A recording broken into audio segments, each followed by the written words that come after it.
abajo para poner los nervios motores. ¿Ya? Que van a ir a unirse ahí. Y se unen por el tejido conectivo, ¿cierto?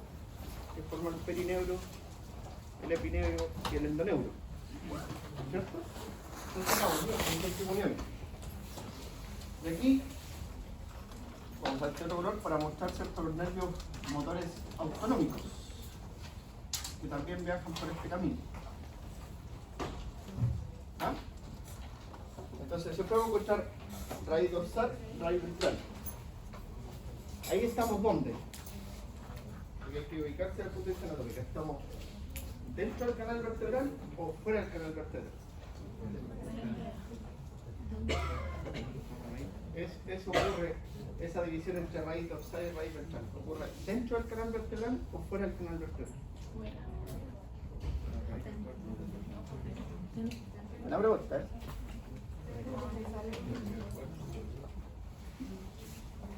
Porque por el foramen vertebral o el canal intervertebral, como quieran llamarlo, ¿qué sale por ahí? El nervio espinal. ¿Ya? Entonces ahí estamos, ¿dentro o fuera del canal vertebral? Dentro. Entonces cuando uno, si tú quieres ver las raíces dorsales, las raíces ventrales, y si tú quieres ver el ganglio de la raíz dorsal, tienes que estar dentro del canal vertebral. ¿Ya? Eso es súper importante. Entonces cuando veamos en las muestras, que ojalá estén conservadas, tenemos que localizarnos ahí. ¿Ya? Después tú tienes, se forma el nervio espinal, que este sí, aquí está el canal vertebral. Canal intervertebral o foramen intervertebral, como quieran llamarlo. ¿Ya? Está formado, por cierto, ¿por qué está formado? En la porción anterior y la porción posterior, por el arco de la vértebra anterior y el arco de la vértebra posterior, y en el piso por parte del cuerpo vertebral. ¿Cierto? Eso forma el canal intervertebral.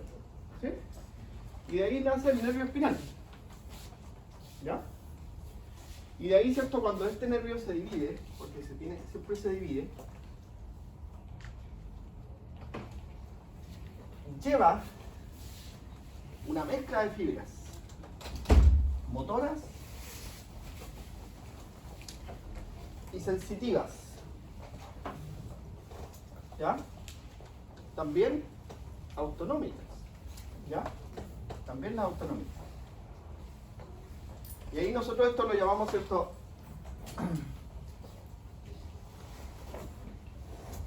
los ramos, ¿cierto? El ramo anterior, el ramo posterior, el ramo superior y el ramo inferior. ¿Ya? Ahora, se llama ramo, ¿sí? Viene del latín ramo. ¿Ya? Entonces ahí ya se originan, ¿cierto?, los nervios espinales pequeños. ¿Sí? Son mixtos.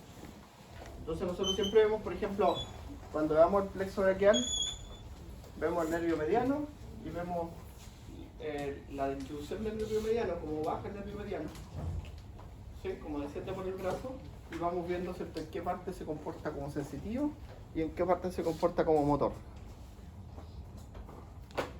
Todos son mixtos, excepto uno. ¿La? Dígalo nomás, Jorge. ¿Seguro? Seguro. La cervical 1. ¿Ya? Entonces la cervical 1, tú tienes una rama solo, motor. Solo motor. Solo motor. ¿Ya? Ya. Y así vamos a ir avanzando en esto, que son varias clases, no una sola. Ustedes vieron la diapositiva de tienen tantas diapositivas. ¿Ya? Imposible avanzar el día todo eso. Más que me tiene que quedar energía para hacerles más clases. Creo que no está arriba la... Ah, no, porque no lo vieron. Si me lo piden, yo se lo doy. ¿Ya? ¿Quién es el delegado neuroanatómico? Ya. Ahí la cámara lo tiene que ver. Ahí. ¿Ya? Claro.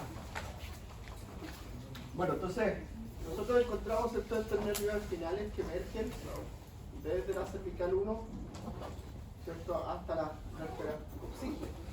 Todavía hay un par de nervios que emergen por ahí. ¿Ya?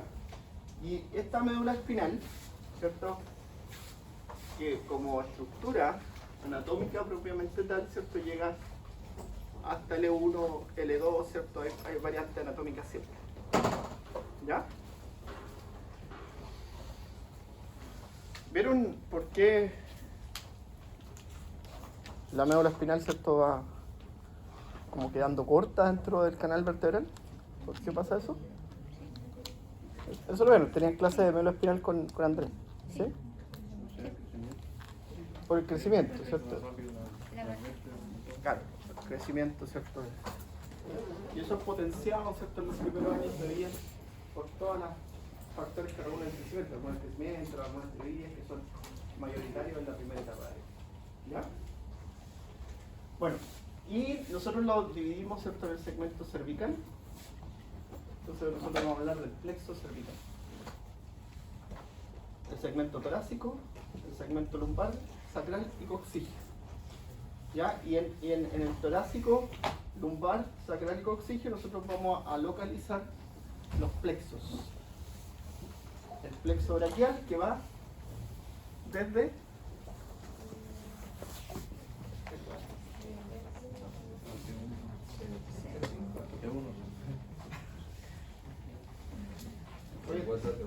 C1 es cervical, C2 cervical, C3 cervical puro, ¿cierto? Ya el C4, C5, C6 empieza, por ejemplo, forma el nervio torácico largo, que es el que te permite hacer esto. El nervio torácico largo que inerva todos los músculos. ¿Sí? Eso es súper práctico para la anatomía.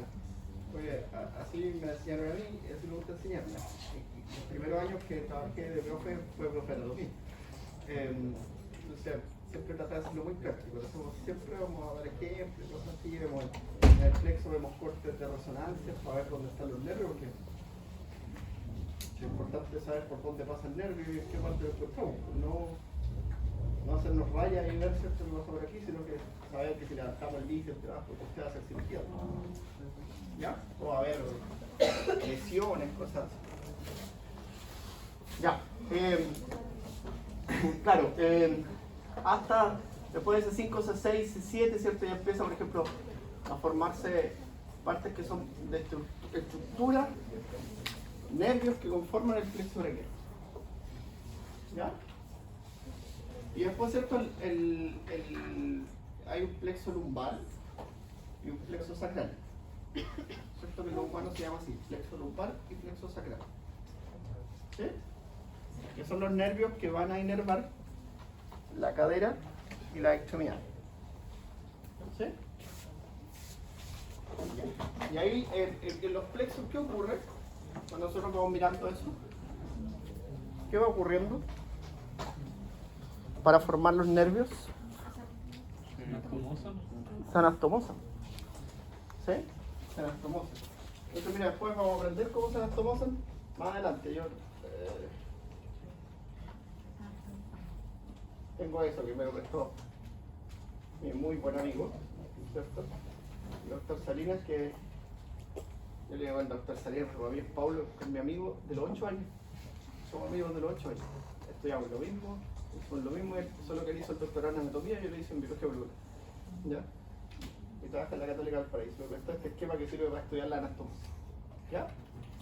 Vamos a aprender después.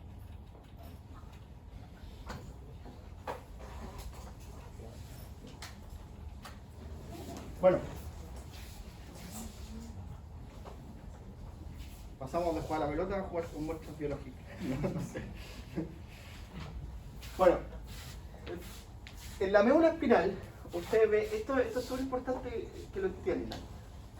Cuando los nervios que emergen, ¿cierto?, a la periferia, tienen una distribución somatotópica. ¿Qué significa esa palabra? Somatotópico.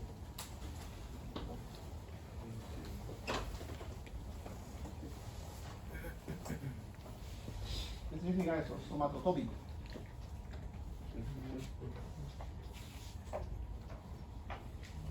Hay algunos que no reconozco.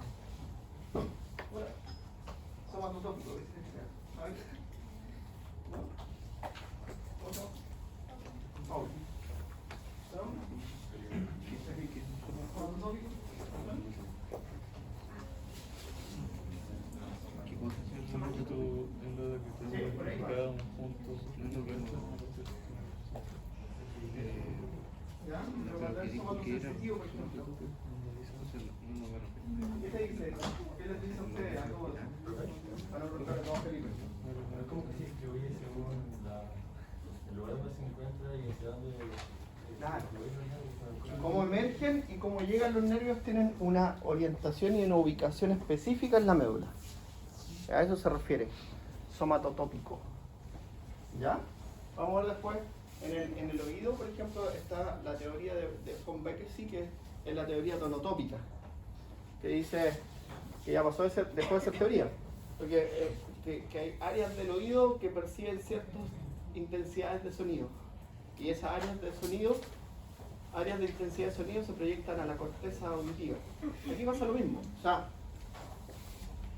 el nervio, ¿cierto? Que las neuronas que llegan a inervar el pie, ¿cierto? Tiene una distribución, esto siempre es ventral, solo que aquí está dorsal ventral y aquí está dorsal ventral, ¿ya? Entonces, tienen una distribución tanto sensitiva como motora, ¿cierto? De las fibras. O sea, ¿qué quiere decir eso? Que la neurona que emerge aquí se proyecta y va a inervar un grupo de células musculares del tercio proximal de la extremidad. ¿Ya?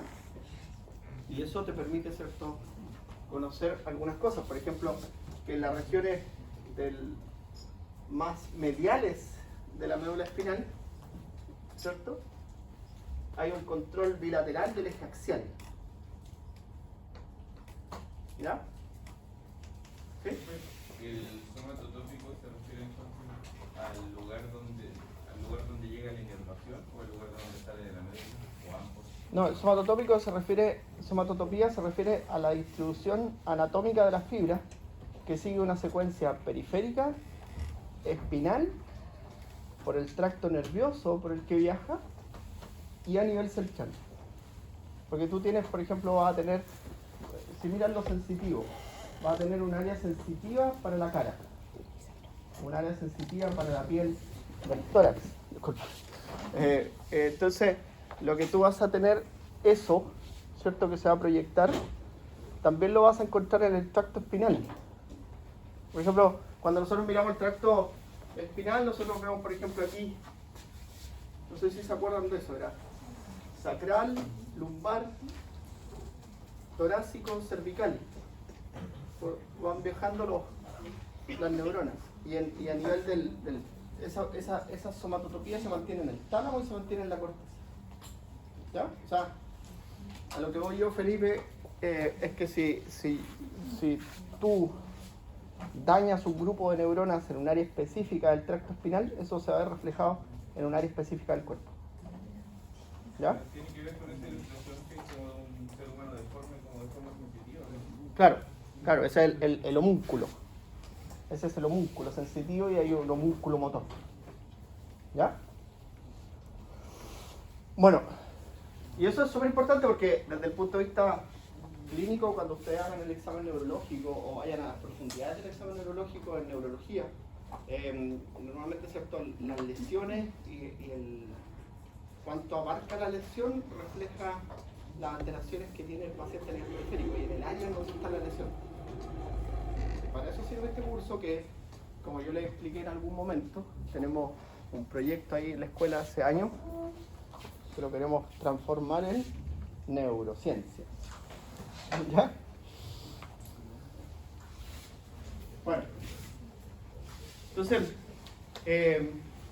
y eso, ¿cierto?, lo encontramos acá. Ahora, cuando nosotros lo miramos, ¿cierto?, por la comunicación a través de los fascículos, ¿cierto?, la comunicación que existe entre fascículos, nosotros más adelante en otra diapositiva vamos a ver, ¿cierto?, los fascículos laterales y los fascículos mediales. Y por ejemplo, si nosotros miramos los fascículos mediales, que lo vamos a analizar un ratito más, ¿cierto? Vamos a ver que abarcan varios segmentos espinales. Y que normalmente esos fascículos mediales que abarcan varios segmentos espinales reciben regulación del sistema principalmente extrapiramidal, en la parte motora. ¿Ya? Y los fascículos laterales normalmente, ¿cierto?, reciben, abarcan pequeños segmentos espinales y normalmente esos son los que van a ir a ejercer el efecto directo sobre el nervio periférico motor o sensitivo. ¿Ya? Es organización. Bueno.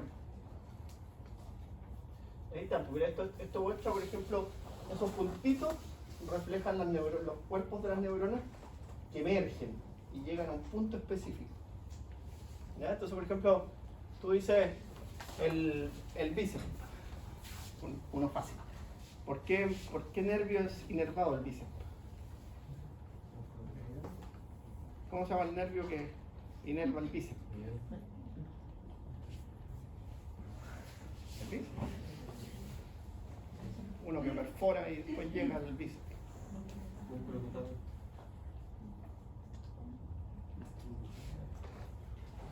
¿Habían visto esto antes, cierto? ¿No? Ya. Nervio que inerva el bíceps. Pregunta fácil. Ya, el que inerva el tríceps, más fácil. El radial, ya, fácil. Entonces, cuando uno ve el nervio radial, ¿cierto? Que es un nervio grande, ¿sí? Que cuando nace, ¿cierto? Se distribuye, desde aquí nace así, y se distribuye en el nervio axilar, ¿sí? El nervio que llega al deltoides y el nervio radial, ¿cierto? Pero ahí uno ve, por ejemplo, las neuronas que nacen del nervio radial, que nacen de distintos segmentos, no está formado por un solo segmento, sino que por varios segmentos espinales, ¿cierto? Entonces, de ahí nacen las neuronas e inervan una parte del radial. Una parte del radial inerva una parte del tríceps, una cabeza del tríceps, una parte de una de las cabezas del tríceps, y eso permite hacer varios movimientos. Porque el sistema extrapiramidal y el sistema piramidal regulan, ¿cierto?, la actividad de ese nervio, pero van activando pequeños grupos de neuronas. No es que tú estimules todo el radial para mover el tríceps, porque si nosotros estimuláramos todo el radial para estimular el tríceps, haríamos este movimiento, ¿cierto? O cuando hacen, no sé, la barra ahí, ¿cierto? Cuando hacen la máxima fuerza, porque ahí usted sabe que para la máxima fuerza tiene que reclutar la máxima cantidad de neuronas motoras. ¿Ya? Pero para hacer otros movimientos, esto es coordinado por el sistema piramidal y extrapiramidal para ejecutar movimientos más complejos. Y ahí sirve esto que estamos analizando, que va a ser nada lo que avancemos hoy día, porque primero tenemos que organizarnos. ¿Ya? Bueno, entonces, en cada segmento espinal ocurre la interacción de estos tractos ascendentes y descendentes. En cada uno de los segmentos espinales, específicamente, ¿cierto?, la sustancia gris, ocurre la interacción. Por ejemplo, la vía sensitiva, ¿cierto?, que está representada en color rojo. ¿Ya? Estaba leyendo eso. En color rojo. Entonces, mira, por ejemplo, el fascículo cuneiforme y gracilis, ¿cierto?, forman parte del sistema de las columnas dorsales. Lleva información, ¿cierto?, sensitiva. ¿Ya? Y esa información sensitiva asciende, ¿cierto? Después ustedes saben que esto lo vamos a ver también en otra clase. Entonces, sinapsis, los núcleos gráciles y cuneiformes forman el lemnisco medio y va al tálamo. ¿Qué información lleva ese? Ya, pero ¿cuál sensitivo? Si usted ya aprendió eso. La propiocepción consciente. ¿Y esa dónde más la lleva aparte del tálamo? Al cerebelo. Al cerebelo. ¿Ya? La lleva al tálamo entonces y al cerebelo. La propiosensibilidad fina. la capacidad de reconocer objetos al tacto, ¿cierto? La sinestesia, la batiestesia, todos esos mecanismos, ¿cierto?, que te permiten reconocer movimientos, reconocer objetos, diferenciar estructuras, diferenciar texturas, ¿ya? Y asciende, pero en uno de los segmentos tiene que ingresar esa información. Entonces tú cuando estás tocando el objeto, lo que vamos a aprender aquí, ¿cierto?, son la distribución de las vías sensitivas en la mano. ¿Sí? Que son como así, ¿cierto? Aquí hay un nervio, aquí hay otro, aquí hay otro. ¿Sí? Entonces uno cuando está haciendo esto, ¿sí?, o cuando está haciendo esto, reconociendo este objeto, estamos utilizando, ¿cierto?, dos nervios, básicamente, o tres nervios periféricos: el ulnar, el radial y el mediano. Entonces esos nervios ingresan por sus respectivos segmentos espinales y ascienden, ¿ya? Después tenemos, ¿cierto?, los tractos espinocerebelares, que llevan información, como su nombre lo dice, al cerebelo, ¿cierto? ¿Qué información llevan? La propiocepción inconsciente, ¿ya? Y también, pues entonces, en los lugares donde están, van llevando cierta información de la posición de las articulaciones, de la longitud de los tendones, de si tú estás de pie, si estás sentado, si tu brazo está aquí, si tu mano está en los bolsillos, no sé, toda esa información va ingresando por el segmento espinal específico y el nervio que estamos estimulando. Entonces, si tú lo pierdes, ¿cierto?, no tienes esa información. ¿Sí? Como cuando se le duerme un brazo, pierde esa información. ¿Sí? Pierde mucha información porque vamos cuando vamos al dentista. Entonces pierde tanta información que uno siente su cara más grande. ¿Sí? Uno siente que la cara está gigante porque perdió una información de la propia sensibilidad inconsciente y consciente. ¿Ya?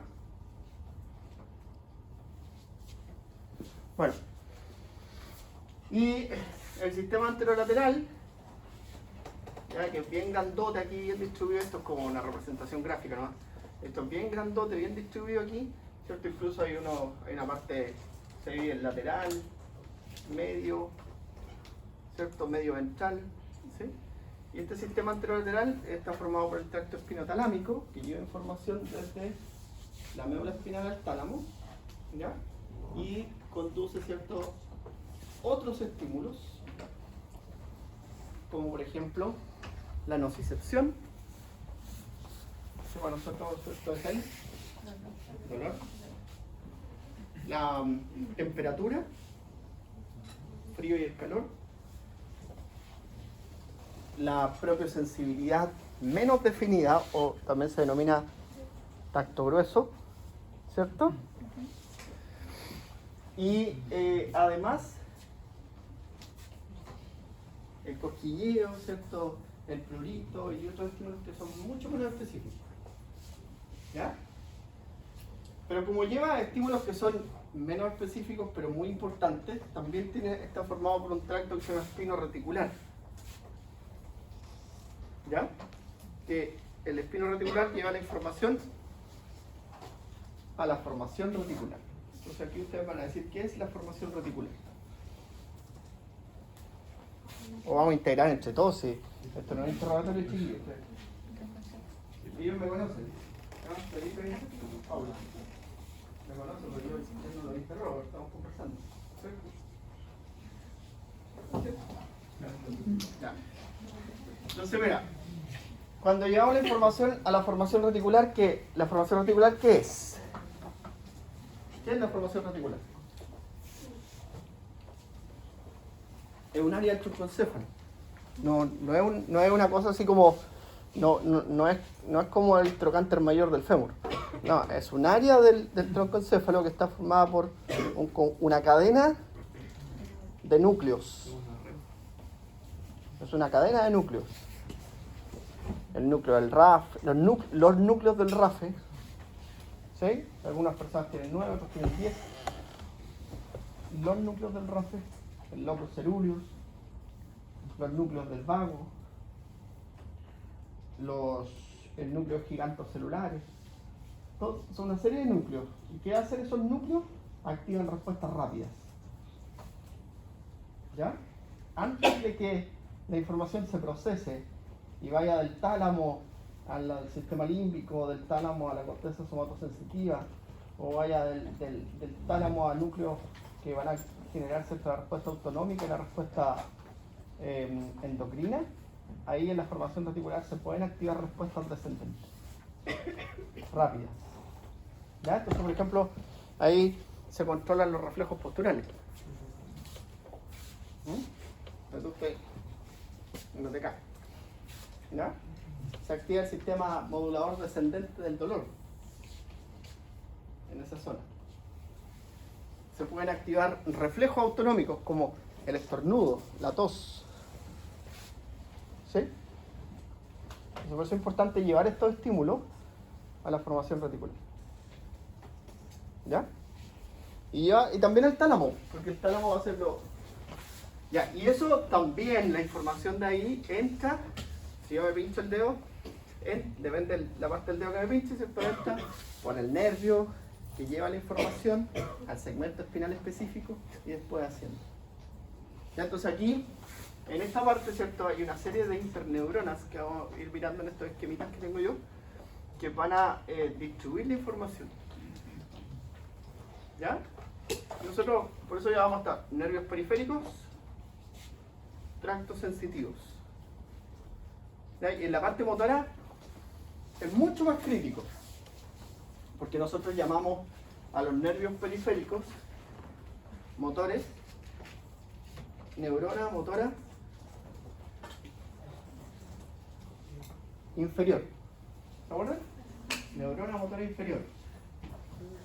La neurona motora inferior que puede de forma independiente generar una respuesta refleja. ¿Cierto?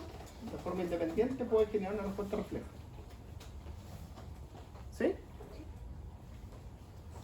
Pero cuando esa neurona motora inferior recibe regulación central, puede generar un movimiento complejo.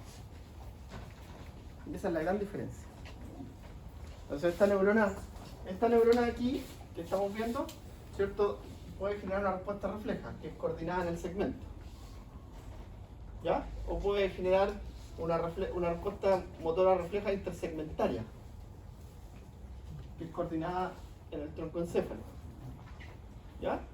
Pero cuando recibe información que proviene de los centros motores centrales, ¿cierto? Como la corteza motora, el cerebelo, los núcleos basales que no llegan a el núcleo rojo, los núcleos vestibulares, el colículo superior, todas esas estructuras que son importantes, ahí esa neurona motora inferior puede generar un movimiento complejo coordinado. ¿Ya? Entonces, para que llegue esa información desde el sistema nervioso central o desde los centros superiores, necesitamos esto, que son los tractos motores. Y aquí los vamos a repasar. Entonces, por ejemplo, nosotros tenemos el tracto córtico-espinal lateral, ¿ya? Y debería haber un córtico-espinal anterior en el esquema. No lo veo, pero bueno, debería estar por ahí. ¿Sí?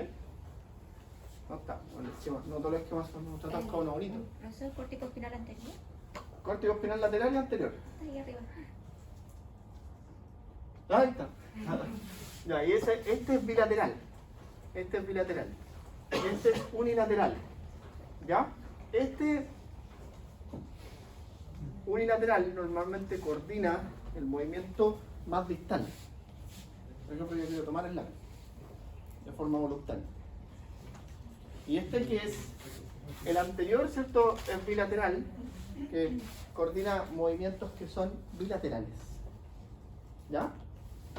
Por ejemplo, a ver, cuando lo recoge el lápiz. ¿Ves? O sea, hasta que lo logró. ¿Sí? Entonces, ese movimiento, ¿cierto? Es un movimiento aprendido. Entonces ustedes saben que hay un área de la corteza motora que articula eso, que es la corteza premotora. O motora complementaria, que también lo llaman así.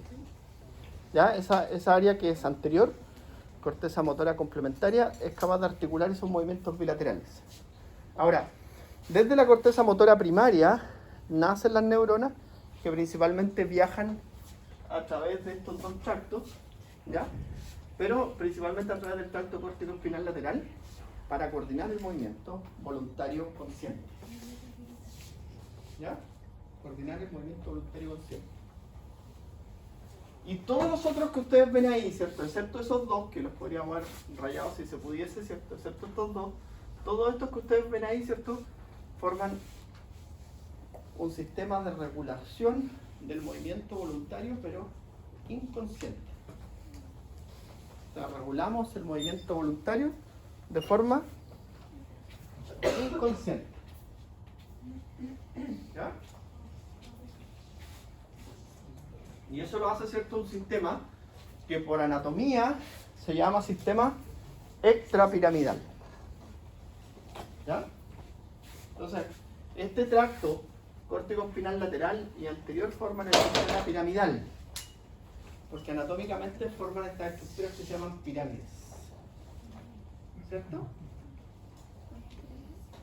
Bueno, el que lo creó fue un señor que veía la estructura que viajaba de ambas cortezas y hacía esto.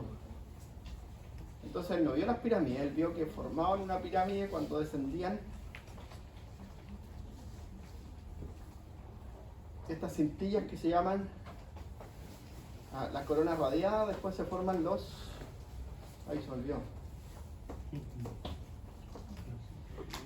Antes de formar las pirámides, ¿cómo se llama? Antes de formar los pedúnculos, ¿cómo se llama? Hay uno lateral y uno medial. Claro, después. ¿Genicular? ¿Ah? La cápsula. No. No, si hay uno lateral y uno medial. Pero ya me acuerdo. La cosa es, él veía esa estructura grande, porque veía esa estructura grande que tú tienes, por ejemplo, ambas cortezas, ¿ya? Y él veía esto.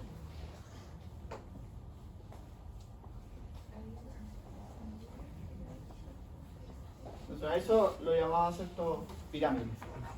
Por eso se llama sistema piramidal. ¿Ya? Después que aquí formen las pirámides, ¿cierto? Córtico espinal lateral, córtico espinal anterior, es otra cosa. ¿Ya? Cápsula externa, cápsula interna, ¿no? No sé. Mira, estoy temprano. Hay mucho café en el sistema. Bueno, ya. Hay que levantarse temprano y hay que hacer todas las cosas. Lo mismo todos los días, pero más temprano. Bueno, ahí tenemos, ¿cierto?, el tracto retículo espinal, ¿cierto?, viene de la formación reticular. ¿Ya? Acuérdense ustedes que la función de este tracto retículo espinal lateral y medial, hay uno lateral y uno medial, ¿cierto? Es básicamente, ¿cierto?, controlar la actividad neurotransmisora de la médula espinal para mantener el tono muscular. ¿Ya? Cuerpo penicular. Cuerpo penicular. Lateral y medial. Pero No, es la cápsula externa y la cápsula interna. Eso es, sí me acordé. Más arriba. Esto. ¿Cómo? ¿Qué pasa? Eso es, mira, para que lo encuentres. Normalmente tú tienes aquí los núcleos basales.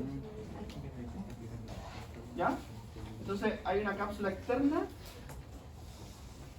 que tiene que ver con las vías que van al oído. Y una cápsula interna. Que es cuando la corona radiada, ¿cierto?, se empieza como a agrupar, forma esta estructura que se llama cápsula interna. ¿No son tres cápsulas? ¿Mm? ¿No son tres cápsulas? Sí, sí, pues. Externa e interna. Y media. Y después, ¿cierto? Esa estructura forman el pedúnculo cerebral. Cerebral, perdón, el pedúnculo cerebral.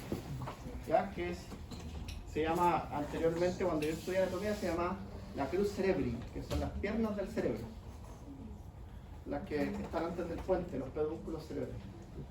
¿Ya? Ya. Ahora sí. Entonces, ya, el tracto reticuloespinal, entonces, el tracto tectoespinal. ¿Qué hace? ¿De dónde viene el tracto tectoespinal? Tectoespinal. Mesencefalia. ¿Ya? Viene del tecto. ¿Ah? ¿Ya? ¿Y de qué estructuras básicamente? ¿De los? Bien, Paloma, muy bien. De los colículos. Colículos superiores, ¿cierto? De los colículos superiores viene este tracto que coordina el movimiento de Cabeza, cuello, ojos. cabeza, cuello, ¿cierto? Y ayuda un poco también a la coordinación de ojos. ¿Sí? Ya. Y los vestíbulos, cuénteme. ¿Cuál era la función del retículo espinal? Mantener principalmente el tono muscular basal. ¿Ya? Porque lo que hace son neuronas que descienden y liberan neurotransmisores. Ahora tiene funciones flexoras y extensoras. Facilita la flexión uno, que es el lateral, y el otro facilita la extensión. Pero normalmente son neuronas que liberan neurotransmisores en los segmentos espinales. ¿Ya?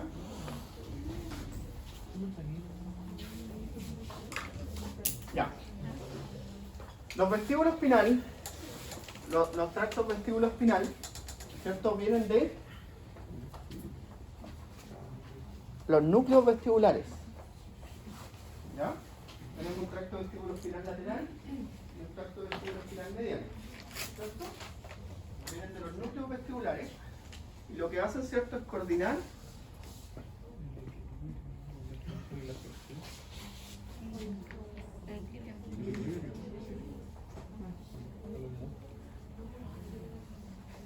el equilibrio estático y el equilibrio dinámico. O sea, el equilibrio cuando estamos de pie y el equilibrio cuando nos movemos. Eso es. Entonces, los vestíbulos espinales.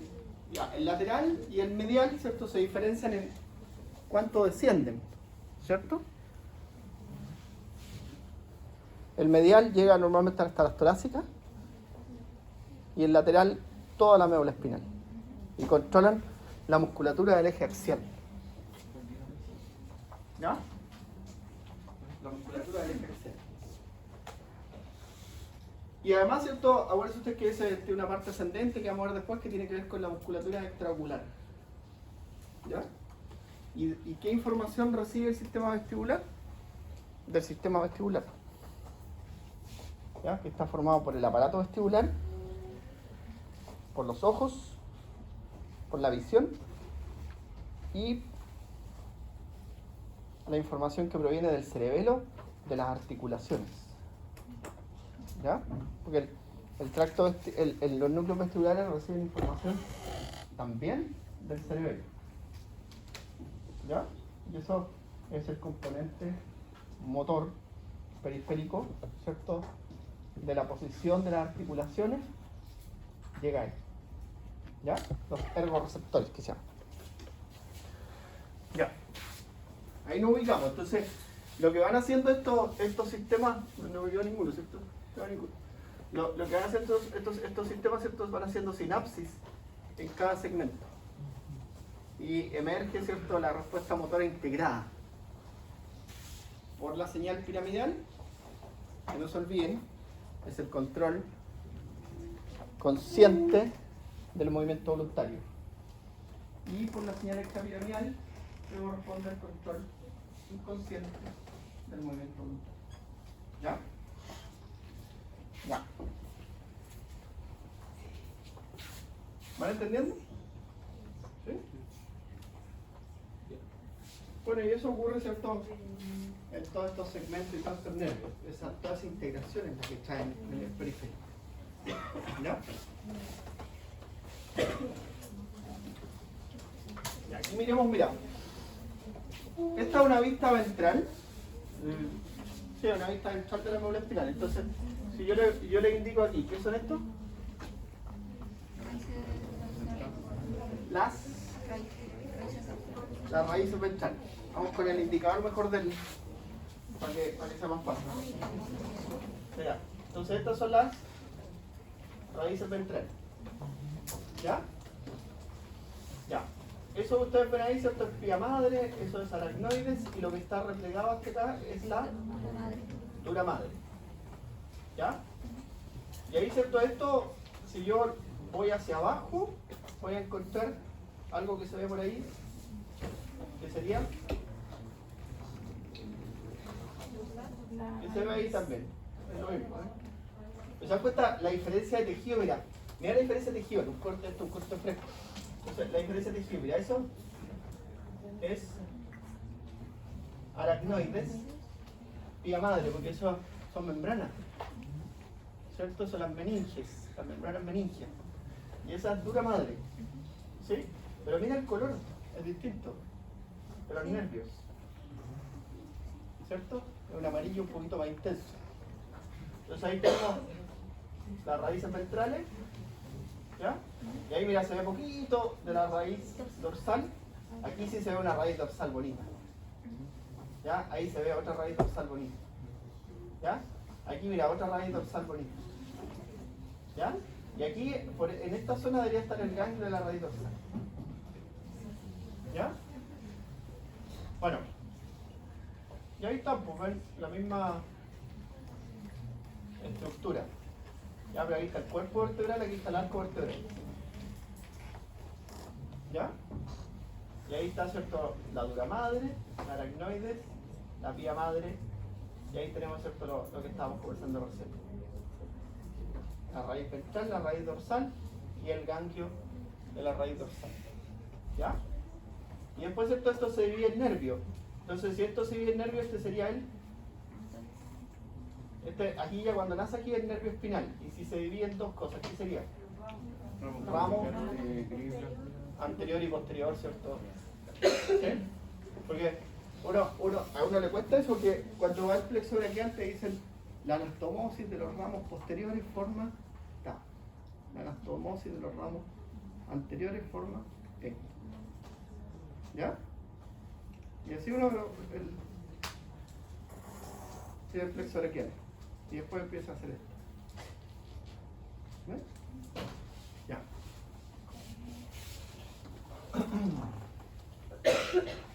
Aquí tenemos, ¿cierto? Una vista.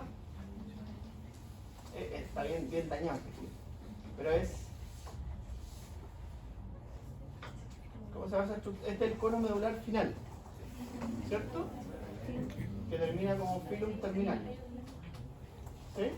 Y eso ustedes ven, ¿cierto? Ahí es la cauda aquí. Aquí en qué vértebra estaríamos más o menos. L2. L1, L2. ¿Ya? L1, L2. Entonces, pregunta de prueba. Si usted quiere tomar una muestra de fluido cerebroespinal, ¿dónde tiene que hacer la punción? Debajo del... ¿Dónde? Debajo ¿Dónde se hace la punción lumbar? del... ¿Dónde se hace una punción lumbar? ¿En qué parte?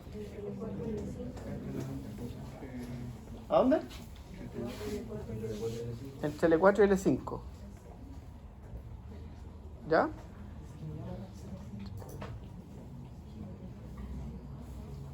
Eso lo voy a preguntar yo.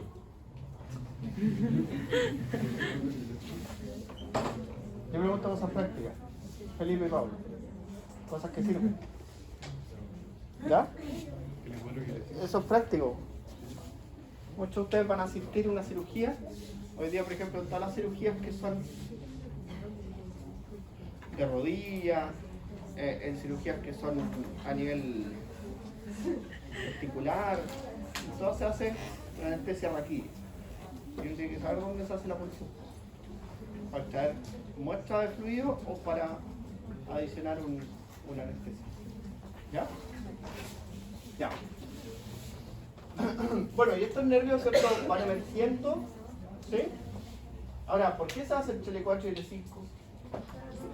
para estar más lejos Porque mira, si bien la médula termina ahí, ¿sí? Si bien la médula termina ahí, ¿cierto? La dura madre continúa. Entonces tú sigues teniendo fluido cerebroespinal. ¿Ya? Claro. Y hay menos probabilidad de dañar la médula. Eso, muy bien. Ya, y esto es un nervio periférico, ¿cierto? Anatómicamente es un nervio periférico. Entonces, este nervio periférico está formado por, si lo miramos, ¿cierto? Por neuronas. Neuronas que están agrupadas, ¿cierto? En fascículos. ¿Ya? Entonces, esos fascículos llegan y cumplen la función de inervar el músculo paracobrachial, el músculo, el nervio paracobrachial, ¿cierto? Perfora el músculo, ¿cierto? Inerva el bíceps, inerva el braquial y así. ¿Sí? Entonces, ese fascículo es importante. Ya está formado por una membrana que lo recubre, que se llama perineuro, y ¿cierto? El endoneuro que recubre las neuronas entre sí. ¿Sí? Que eso endoneuro es súper difícil incluso de separar. ¿Ya? Y el nervio total, ¿cierto? Está recubierto por el epineuro. ¿Ya? Este es un tejido vascularizado, un nervio periférico es un tejido vascularizado que tiene irrigación, una alta irrigación, porque acuérdense ustedes que los nervios periféricos tienen una alta demanda de oxígeno. ¿Sí? Si usted falla el oxígeno central, empieza a perder la propia sensibilidad. O sea, la sensibilidad y la motricidad también. ¿Ya? Los nervios son muy sensibles a las fallas de oxígeno, a las faltas de oxígeno. ¿Ya? Son tejidos altamente vascularizados y que tienen una alta demanda de oxígeno.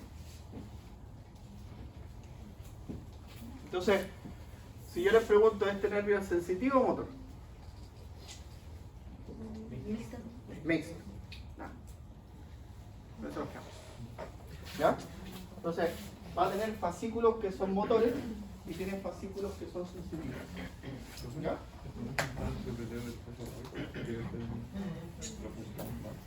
¿Se podría también podría usar? Sí, pero eso es tener suerte. Profe, ¿y existen fascículos? ¿Cómo? Sí, también. Sobre todo si llegan la señal autonómica. A veces llegan a la víscera y llegan la señal sensitiva y la señal autonómica. Claro.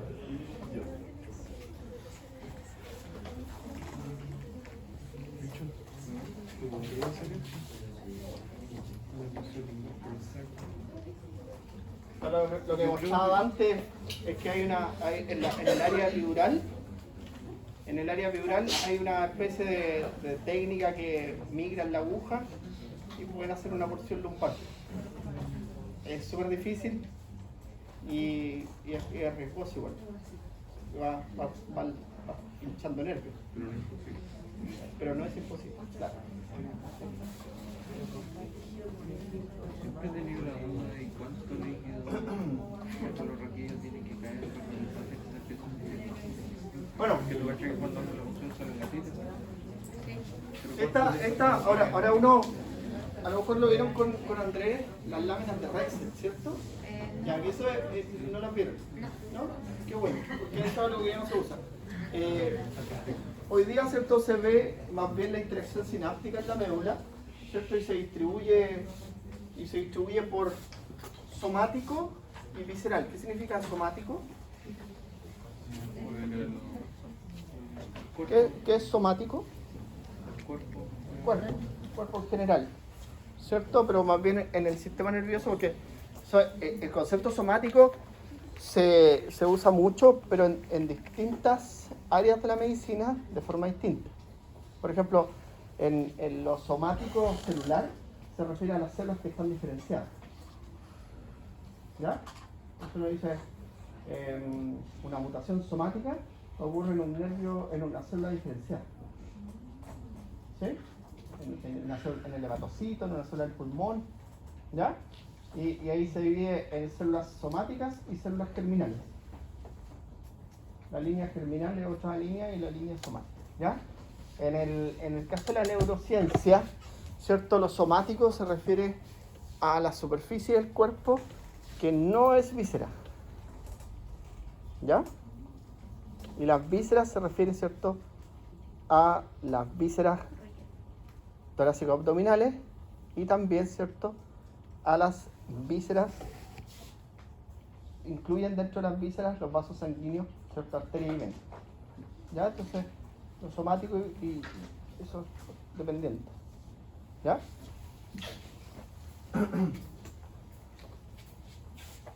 Bueno.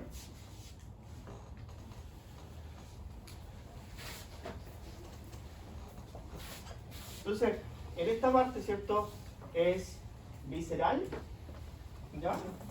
Y somático. Entonces aquí, por ejemplo, estas las vías sensitivas somáticas, las vías sensitivas viscerales, y aquí emergen las neuronas motoras viscerales y las neuronas motoras somáticas. Las neuronas motoras viscerales que emergen desde aquí forman este cuerno lateral, que normalmente corresponde a las neuronas del sistema simpático. ¿Ya? Sistema simpático. ¿Qué las vamos a mirar ahora? Entonces, mira, los nervios motores, claro, solo simpáticos si hablamos de tórax lumbar.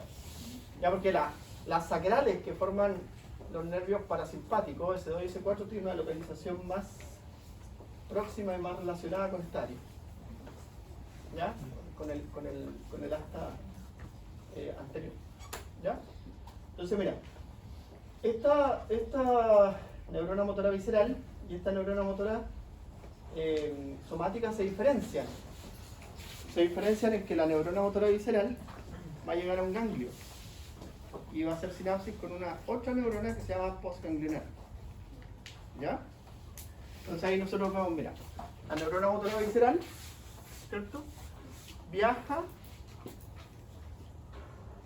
por la raíz ventral, ¿cierto?, y hace sinapsis en un ganglio autonómico, ¿ya? En un ganglio autonómico, ¿ya? Y desde allí, ¿cierto?, se distribuye a nivel periférico. Y la que no hace sinapsis en el ganglio lateral, ¿cierto?, hace sinapsis en el ganglio anterior. El sistema simpático tiene una cadena lateral y una cadena anterior. ¿Sí? Y de allí, ¿cierto?, eso va a las vísceras, que en ese caso, ¿cierto?, el sistema simpático son los vasos sanguíneos de la superficie del cuerpo, ¿ya? Los músculos pilorectores de la superficie del cuerpo, ¿sí?, y las vísceras torácico-abdominales en general. Y también, ¿cierto?, de cuello y cabeza. ¿Ya? Que eso en ese caso ascienden. Ya. El nervio motor somático, ¿cierto?, va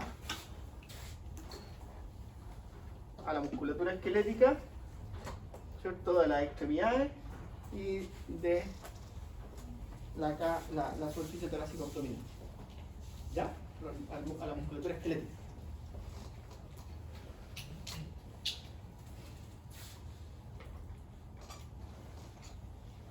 ¿Ya lo entienden eso? ¿Sí? Bueno, esto, acuérdense que la cadena autonómica simpática está conectada. O sea, tú tienes a lo largo del cuerpo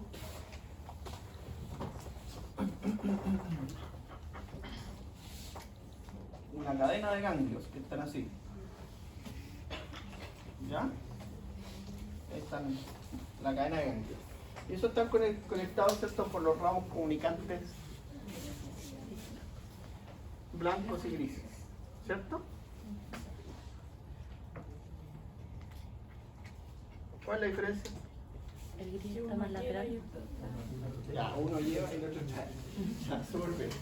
Pero más bien, ¿cierto?, son blancos porque normalmente las neuronas preganglionares tienden a ser mielinizadas y las postganglionares tienden a ser amielínicas. ¿Ya? Y eso genera la diferencia de tonalidad.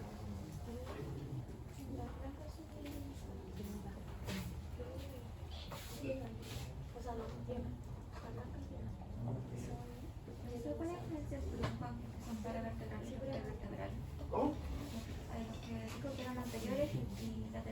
Ah, claro, los paravertebrales o prevertebrales, que es lo mismo, lateral. Ah, ya, mira, vamos a hacerlo esto aquí. Cuando nosotros miramos los ganglios motores autonómicos, tú tienes aquí, ¿ya? Y hay un ganglio que va a estar aquí, que es paravertebral o lateral, y hay un ganglio que va a estar aquí, que es prevertebral o anterior. O sea, normalmente el paravertebral lleva información a la superficie del cuerpo, ¿ya? A los vasos sanguíneos de la piel, a la musculatura cutánea, ¿sí? Y este lleva información hacia las vísceras. Pero eso es principalmente, no es algo así que sea categórico, ¿ya? Eso es principalmente.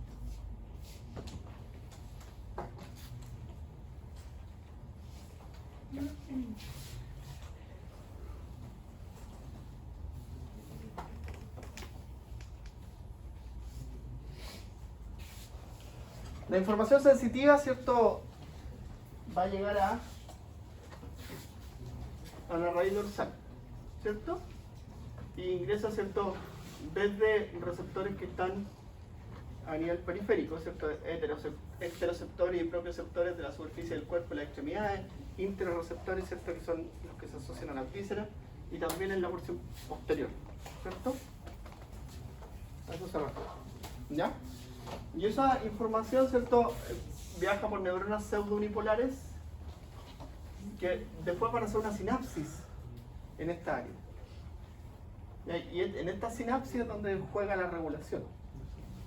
Aquí la regulación, por ejemplo, esta es la regulación somática, va a determinar si genera una respuesta refleja o solo una respuesta ascendente. ¿Ya? Y la regulación somática visceral, ¿cierto? Normalmente activa los sistemas descendentes de regulación del tono muscular, de regulación de la vía descendente moduladas del dolor, etc. ¿Ya?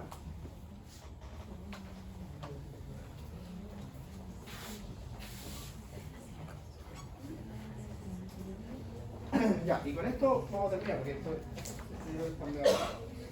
yo no estoy sintiendo, pero estoy sintiendo. Entonces, mira, esto es lo que les comentaba yo, ¿cierto? Los circuitos locales laterales y los circuitos locales mediales. Y esta es la clave para entender, ¿cierto? Cuando nosotros miramos, por ejemplo, si usted mira un nervio periférico, dice, vamos a ver cuando veamos los nervios periféricos, nos dice ya, nervio radial se origina en las raíces C7, C8, T1, T2, ¿cierto? Y de ahí viene, del ramo anterior, ¿ya? De los nervios que conforman el plexo braquial. Ese es todo el cuento que uno se explica, ¿ya? Pero eso, ¿cierto? Ocurre porque hay un circuito local. ¿Qué es lo que hace el circuito local? Conecta segmentos espinales. ¿Ya? Son segmentos espinales que están conectados, ¿cierto? Por estos circuitos locales. ¿Ya? Que se llaman... ¿Cómo se llaman estos? Los dijimos al inicio de la clase.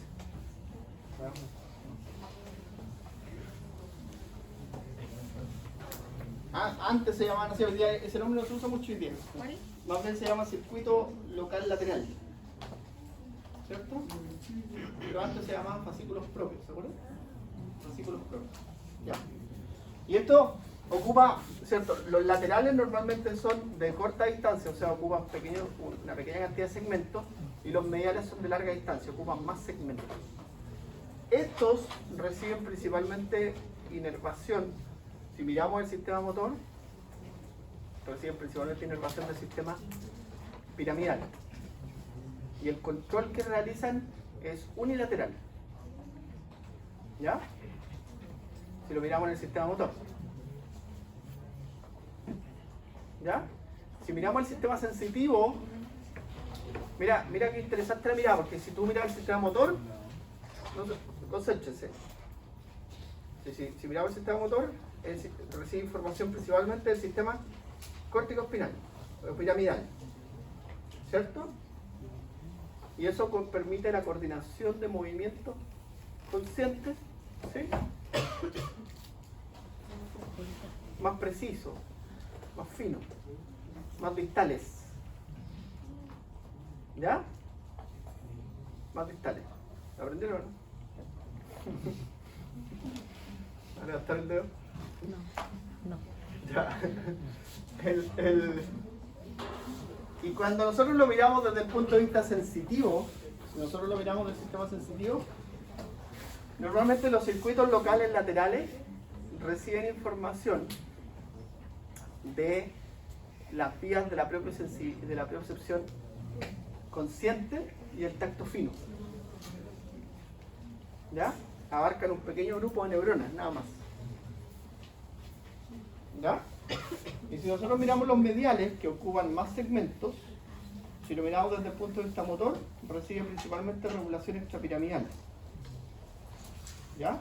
Y si lo miramos desde el punto de vista sensitivo, los circuitos mediales llevan información principalmente del sistema anterolateral. Y ahí con eso yo creo que nos quedó un poco más integrada esta visión del nervio periférico medulloespinal. ¿Tienen dudas? ¿No? Entonces el día lunes vamos a ver esto en el taller práctico. ¿Ya?